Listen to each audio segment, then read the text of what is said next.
Welcome to this conference.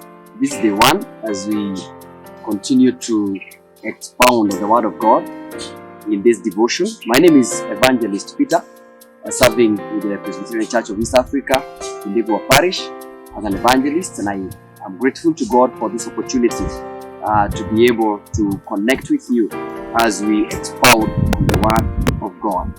I am going to take you through the book of Psalms, chapter number 78, verses 1 to verse 8, and the theme, tell it all, he said. Tell it all, he said. And I'll read verse 1 to verse 4 for today. And the Bible states that my people hear my teachings, listen to the words of my mouth. I will open my mouth with a parable. I will utter hidden things, things from old, things we have heard and known, things our ancestors have told us. We will not hide them from their descendants. We will tell the next generation the praiseworthy deeds of the Lord, His power, and the wonders He has done. Praise the name of the Lord. And this is a psalm of Asaph, and he repeats the Israelites' history from Egypt, slavery, to David's reign. And he had to make it repetitive. And he's opening the psalm with words that he's calling words of parable to continue to remind the people at that generation of the wondrous things of the Lord. That listen to the words of my mouth. And I open my mouth with a parable. I will utter hidden things, things from of old. We need to parents. That is what we had from the beginning. There is what has made you and has brought you the far that you are, where you're standing now. And of course, there is what that impacts you through your children. And so, when we talk about he's communicating the carried words and repeating what has been done before. The reason why we will be told, do not be like so and so, be like so and so, do like so and so, talk like so. It is because probably the things that we did were good. We are told not to imitate so and so. It is because the things that they are doing, probably they are not pleasing to those who are seeing them. And therefore, when God records these kinds of information, it is for us to keep repeating them to the generations to come. And it is there in the old, when we talk about love the Lord your God with all your heart, with all your mind, with all your soul. It is about connecting with God and trusting Him and doing what pertains our faith, things that glorify God. And He says, let's not hide these things from our descendants. We will tell the next generation the praiseworthy deeds of the Lord, His power and wonders He has done. Things that have already been done. Things that are very evident they have happened. And therefore, Asaph is trying to repeat these things to be able to remind and to be able to tell the generation that is hearing now about the things that were done earlier on when they were not there. And it is very, very important to know that the instructions and the response and the consequences that happened to those that were are very key to learn from. There is a Kikuyu saying that says that one learns with their own. But I have come to realize in his faith, it is important to learn from the others. That if at all somebody went through somewhere, there was a pit, I want to go there and confirm whether it was iliziko ama bado haiko. It is mine to learn and know that that is not a good path. I cannot tread in that particular path. May the Lord help us. May He help us continue in learning, as we shall look in our second series of things that we should be careful not to do in the way and the path that you are walking. May the Lord help us. May He guide us. May He be with you as we meet tomorrow on this.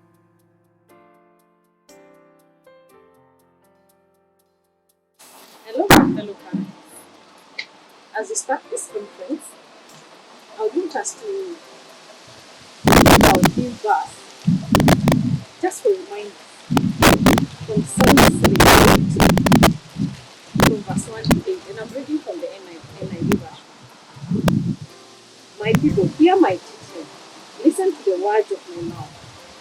I will open my mouth with a parable. I will utter hidden things from old, things you have heard and known, things our ancestors have told us. We will not hide them from their descendants. We will tell the next generation the praiseworthy deeds of the Lord, the power and the wonders he has done. He decreed statutes for Jacob.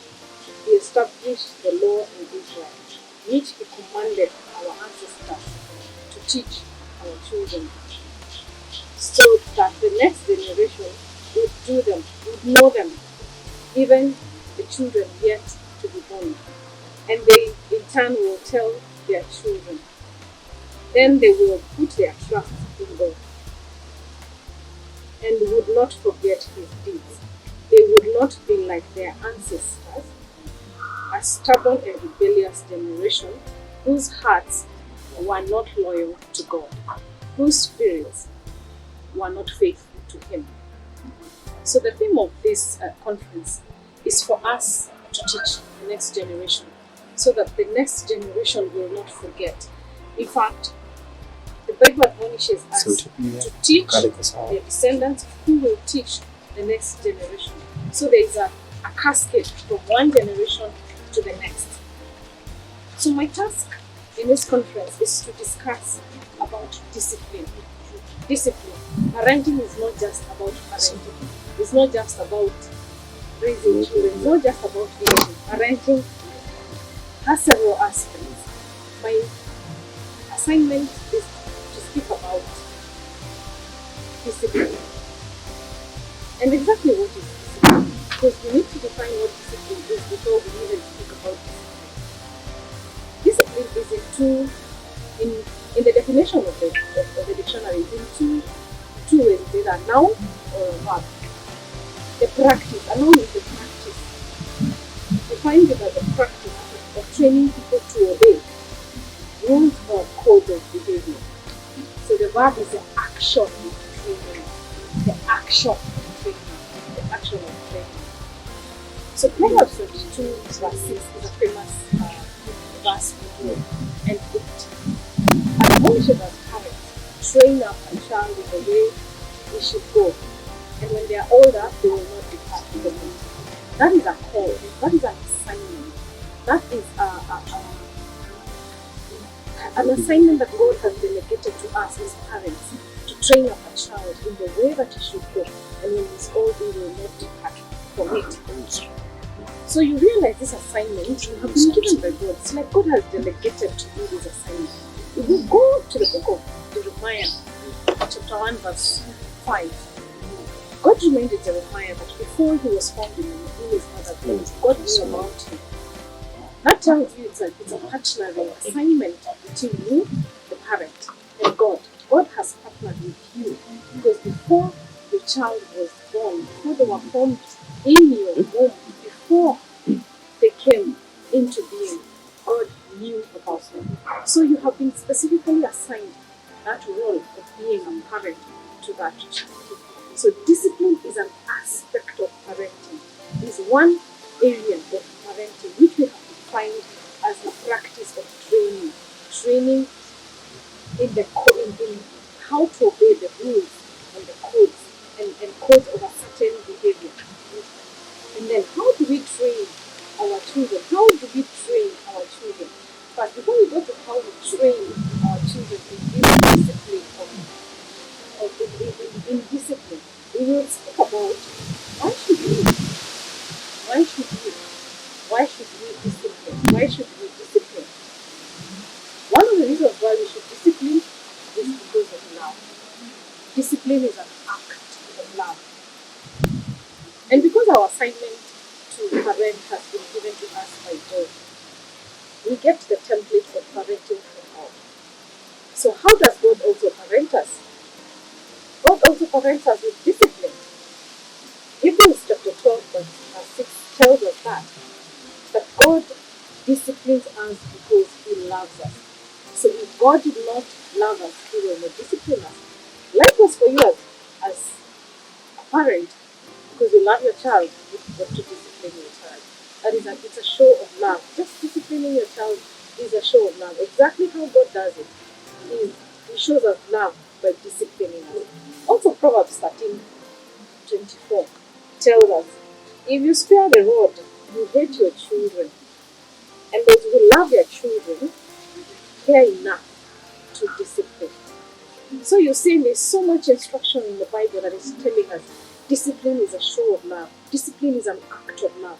So when you discipline your children, you are showing love. The other reason why we need to discipline our children is to save them. To save them.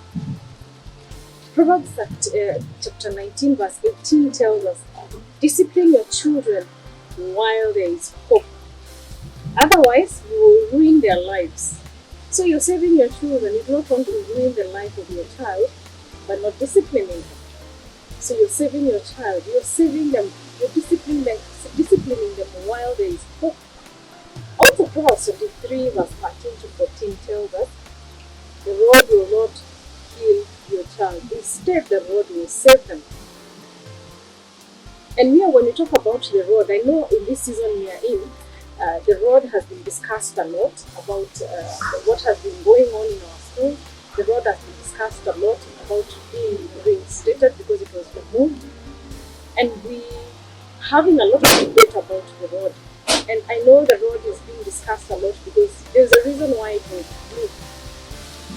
So here the Bible is not telling us to inflict violence in the name of discipline. There's a difference between violence and there's a difference between using the rod. Those are two different things. Violence is where you inflict pain without the intention of correcting. But using the rod is where the intention is correction.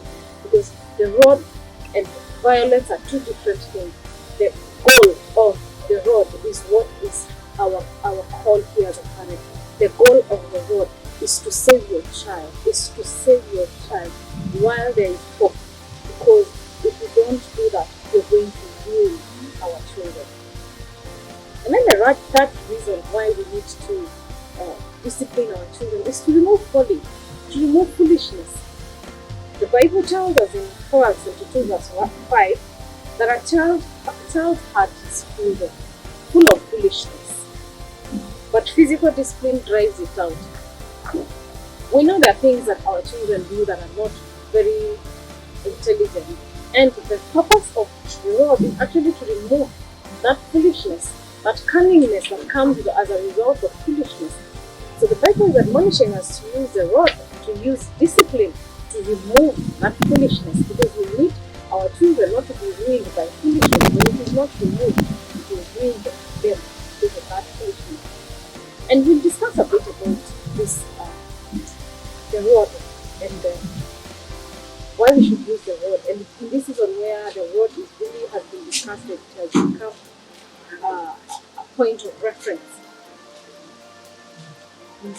The purpose of the rod is what it determines whether we are achieving the discipline aspect of parenting. Because if the purpose of the rod is not to correct, not to bring a discipline, then that rod loses its meaning. It borders violence, or it borders something else that is not discipline. The purpose or the goal of the rod should be to bring correction. So how should we discipline? Obviously, the Bible has extensively discussed the rod. And the rod is not violence, like we have said. And a pinch here and there. A small child, when they do something, you use age-appropriate kind of discipline. It doesn't mean that a small child, you use a big cane. And one thing that is very key about parenting, that I was alerted about parenting, is when you are parenting your child, especially the discipline of using the rod, do not use your hands. Do not use your hands. Yes, there's pinching, the aspect of pinching. Do not use your hands. Get an object and get an age-appropriate object. Do not get a huge rod to beat a small 2-year-old child. To beat a small child, you get a huge belt. To inflict pain or make the child extremely fearful. But instead, use a rod. Get a stick, get a designated rod to use on that, and you will know that will have an impact in your child when they know you're reaching out to that rod that is designated for discipline. The other way you can execute discipline on your children is by withdrawing privileges. In Deuteronomy chapter 28, there are promises the Lord has given us about what we ought, the benefits of and the rewards of following Him. Clearly, you can see those are the rewards. He has said, these are the blessings of following me. They're listed there in Deuteronomy 28. Of following me, of following my commands, of listening to me. And if there is also the part where it talks about the punishment or the curses that follow you when you don't do that. Likewise for us as parents. We do the same with our children. There are privileges that we will grow for our children, especially when they do something that is not favorable, when they don't obey the code of behavior. Remember how we defined discipline as a code of behavior? When they do not follow that code of behavior that you have set for them, withdraw the privileges. If it's probably it is screen time, withdraw the screen time. That is what is bringing about the indiscipline. Withdraw the screen time. If it's other things that are privileges, you know there are privileges that your children, you know what is a privilege to your child, withdraw that. The other withdrawing of privileges is, we would call it, when I was raising my children, we would call it a naughty corner. Not that naughty corner was a place they dreaded, because naughty corner meant they would be alone. Naughty corner meant they will not play. Naughty corner meant they won't go out. Naughty corner meant it was a clear way of punishment. So naughty corner, that can work. And also make sure as you are disciplining or implementing this naughty corner kind of discipline or withdrawing of privilege kind of discipline, make sure you have studied your child very well. Because if you withdraw something that you think is a privilege to them, which they don't think is a privilege, you will not achieve the purpose of the discipline. If the naughty corner becomes too frequent to the point that they are literally enjoying that naughty corner, you will not achieve the purpose of the discipline. So be alert and study your child and get to know this works, this doesn't work, this they have outgrown this, because the age appropriate kind of discipline is where you know this won't work for my child at this stage, or I've been doing this for 7 years or for 5 years or for 3, I've done it 4 times and it hasn't worked for 4 times. You need to think about it. It's an assignment to be creative, an assignment to be alert, and an assignment to look if you're achieving the goal. The other one is talk. There's a certain age your children will reach, and the rod will not work. The naughty corner will work, but talk will work. And talk means that you address the issue that you're discussing, that is an discipline issue. You discuss it in a sober and mature way. Sit down with your child, have a discussion about that issue. I know today they will tell you prepare a lecture. Yes, you are given long ones over and over. And sometimes when you replay the things your parents told you over and over, yes, the lecture worked. Do it. Do the lecture. Let the child hear it over and over.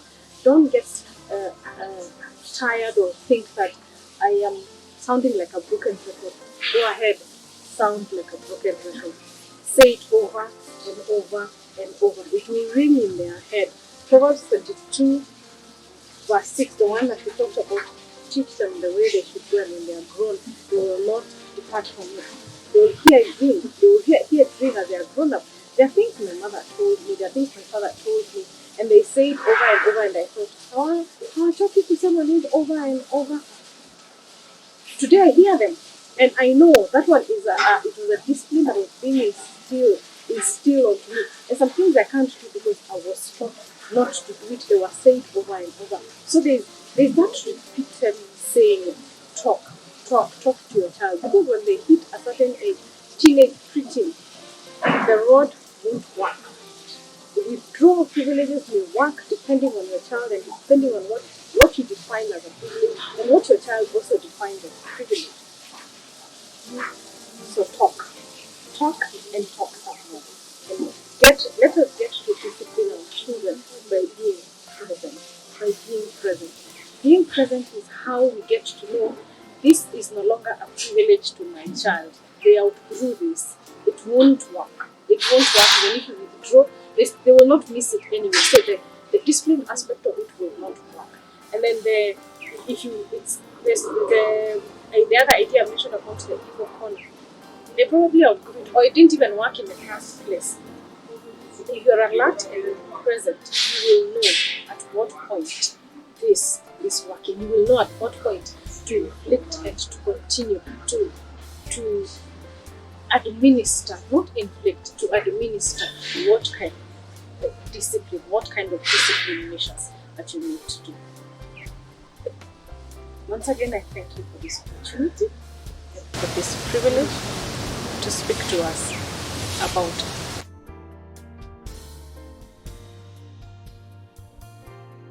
So, praise the Lord, parents. This moment, I want us to welcome us to this session as we talk about the expectation of church school teachers on parents as they parent their children, and even as they try to make the work easier for teachers to teach their children about the church, so much more about it. And so, I'm Charles, to introduce myself. I'm Charles Cherry Gideon, I am Christ my personal savior. And I'm a subject school teacher, and I love this work because it is a calling from God. It is something that God has installed in me to come and talk to the parents, to come and talk to the children, because it's about the kingdom of God, from God, and so I welcome us as we begin this talk, even as you learn more about what we expect from you as teachers toward your children, even toward us as teachers. So to start off with this one, I want us to learn about very true about being a parent and what God wants you to be as a parent to your children. And one of the benefits that you must know is that your kid, that child that you have, it's not yours entirely. It's something that God has brought into your life. So your child is a belonging of God. Your child has been set there by God. He has been brought into your family by God, so that you can take care of it and help God in the procreation of it. If you read the book of Psalms, chapter number 24, verse 1, it says that the earth and everything in it, the world and its inhabited, belong to the Lord. So all of us, including our children, and including everything that we have in our families, they all belong to God. And so the truth is, our children have been installed to us by God, so that we can help God bring them up in a way that pleases Him, so that we can help God bring our children up in a way that He admires. So you have to know that your child is not yours, but it is a child of God. It's a gift from God, so that we can be able to help God in procreation of this world. And the second truth that you have to know is that, and this is very important, is that raising our kids is deeply emotional, an emotional experience. It's not just about the physical and bringing up our children in a way that we think is okay, but you have to know that our children, the way we bring them up, it is an emotional experience. And one way that we can prove that, we can go to the book of Proverbs, chapter number 10, and verse 1. He says that a wise son makes a glad father, and a foolish son brings grief to the mother. So, as a mother and as a father, you have to know that bringing up your child is more of an emotional experience. It has emotional attachment. That's why you have to be there for your child, both emotionally and physically. So this is what we expect as teachers in the church school. That as parent, you must be there for your child. You must be there to make sure that the emotions of your child are well catered for. If you are a dad, you must be there for your son to be able to know that this is how I grow as a man, this is what I am expected of as a man. You must be there for your son. Most probably you find that for the boy child, like to take for example, for the boy child you find that most of the time you forget about it and we are not there for them. Emotionally we are not there. Even we assume that with the nature of a boy child to grow without even being considered so much. But in ways we have to consider. That's why we see a lot of children today committing suicide because the parents are not there. The parents are not listening. They are not sharing into the emotions of their children. So you have to make sure that as your child grows, you are there for that child emotionally. You must make sure that you listen to the concerns of your children. You must be there. Like for example, in decision making, many are the time that we make decisions as parents and we disregard our children. But that should not be the case. When you're making a decision in your family, let your child be part of that, especially if that decision is affecting the child. We expect you as teachers that you shall include your children in the decision making process.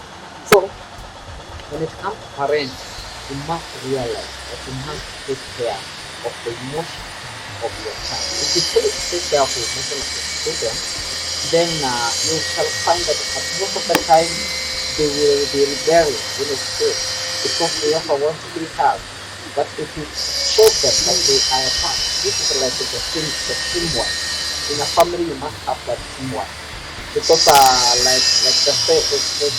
limit your workplaces. I know most of us we are working and maybe we are bosses somewhere, we are boss of some employees or we are employees somewhere.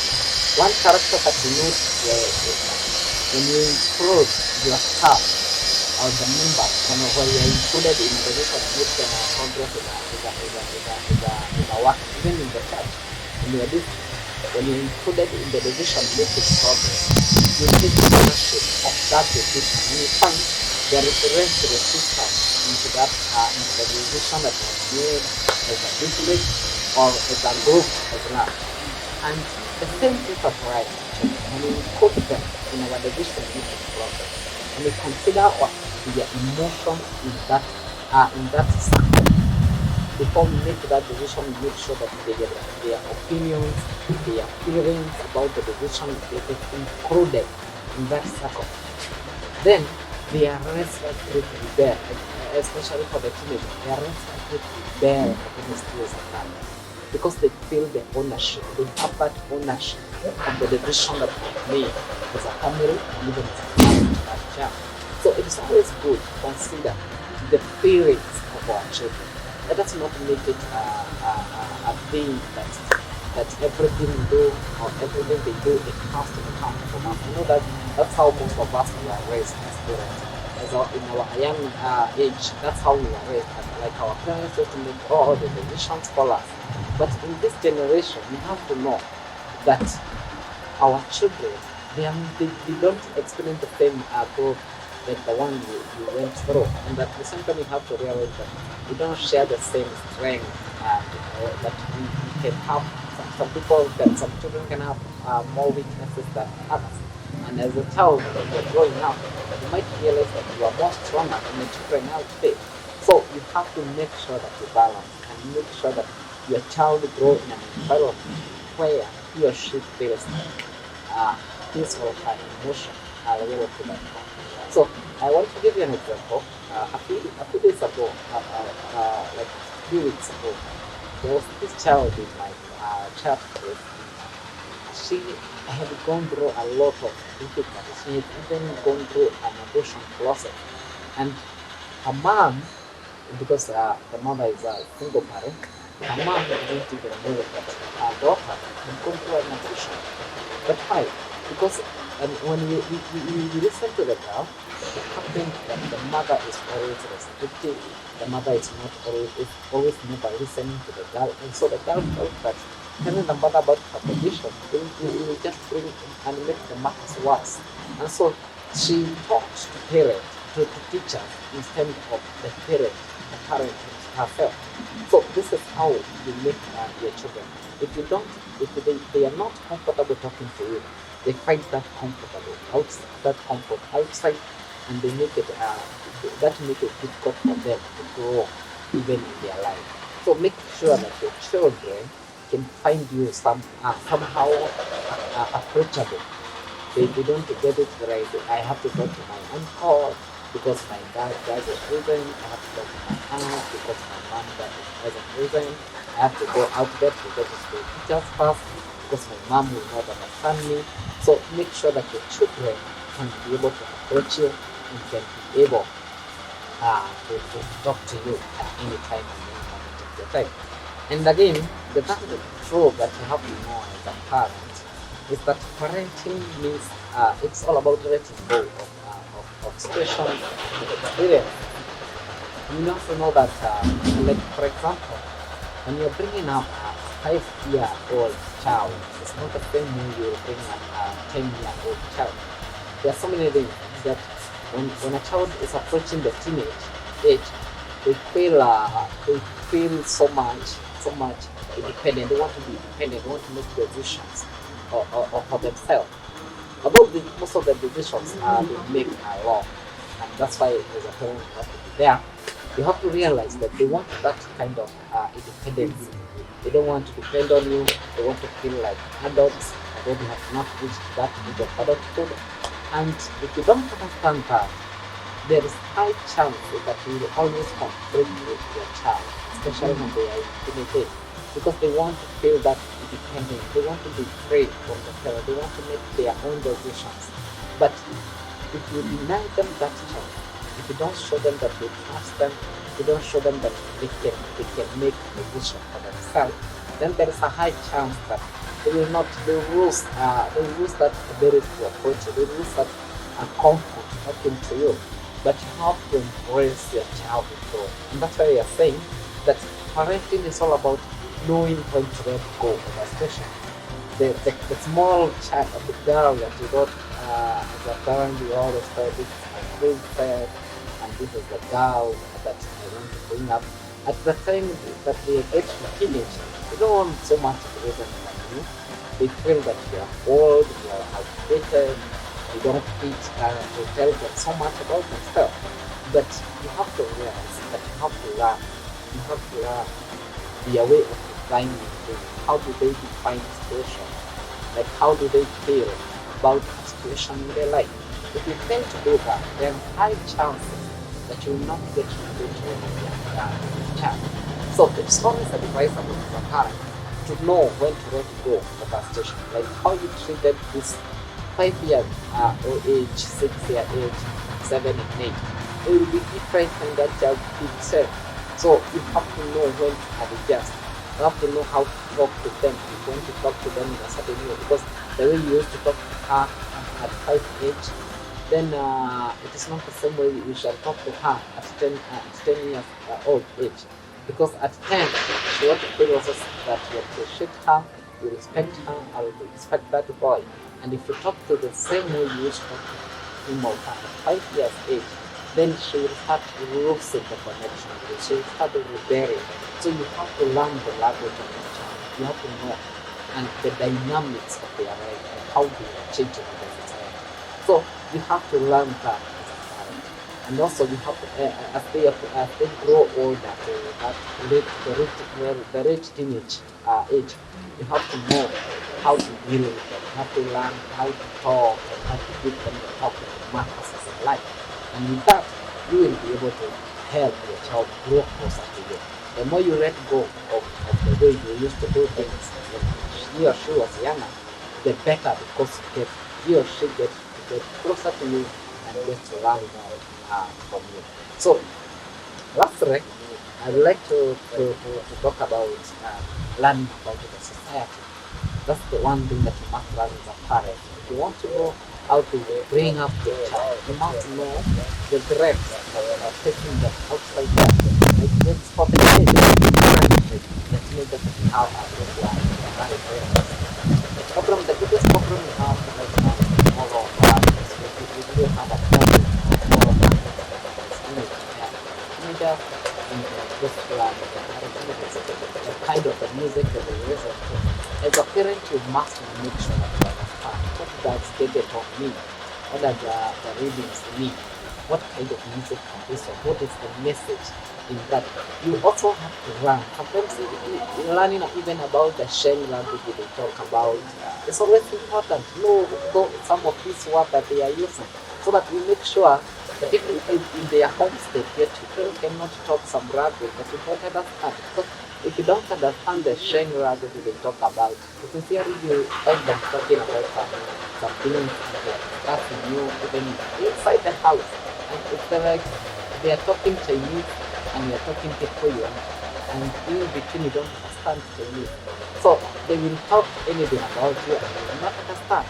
So it's always good that you understand your child, even especially for the teenagers, you have to understand the language they are talking in the society.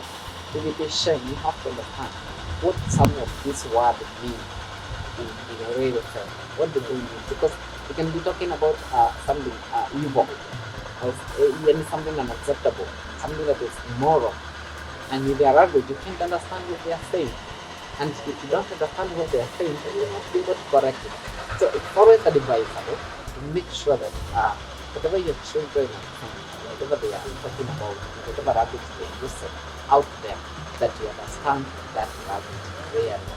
Also, in addition to that, you must understand the type of the text, the messages they send. When they talk, the kind of message they send, you have to understand so that they don't take each other so much of dirty things, even you can tell.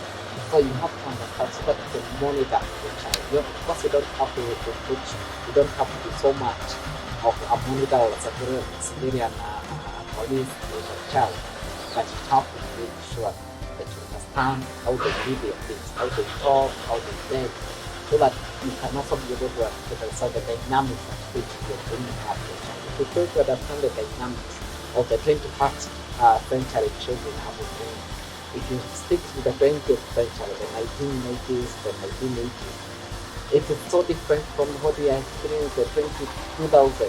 You know? So if you have to do this, you have to understand, especially now that we're in that decade of the 21st century, you must understand the dynamics on which you're bringing up with. If you fail to do that, then you will fail and you will find it difficult. Finally, as we do this, we call upon the teacher, the parent, to trust, to build trust with their children. Always make sure you're building the trust with their children. If you fail to build trust with your children, then there are very high chances that you will never be comfortable, even at their old age. Some of these things that you find as a grown-up, you don't easily talk to your parents, don't easily share with them. It's something that you develop at a very young age. And if you want to feel that you're close to your children, you want them to share things with you, then you must be able to make sure that you establish trust together with them so that they can be able to share with you and they will be comfortable around you. If you think that it will be very difficult for you to bring up your child in a way that they will feel comfortable talking to you, comfortable sharing with you, and even comfortable doing things together with you. So it's always important to make sure as a parent you bring up the child in an environment that he or she can trust you even more. So make sure that you realize those three truths. The first one is that your child is not your own. It's something that God has given you to help him bring up. It's a way that we are co-workers with God. We are co-creators with God. And in bringing up your child, you are helping the Lord to create the world and praise the world in many ways. And second, to the same that you must be able to realize that parenting is an emotional thing. Be there for your child, be there for the emotions of your child and his or her feelings. make sure that you don't disregard them, because if you disregard them, then your child will not grow in an environment that he feels secure and loved by their parents. Thirdly, we must learn how to let go of situations and let go of many things so that we can be able to accommodate new child that we have. At different ages, we must know that the parenting will be different and be done different.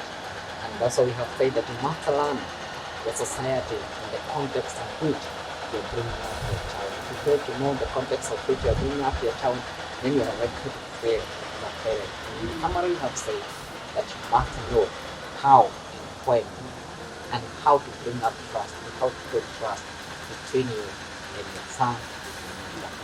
So may the Lord bless us so much, even as we bring up our children, as we teach them different ways of life, and even as we desire them to grow more spiritual and in a Christian right in a Christ right parenting. So God bless you so much and keep you and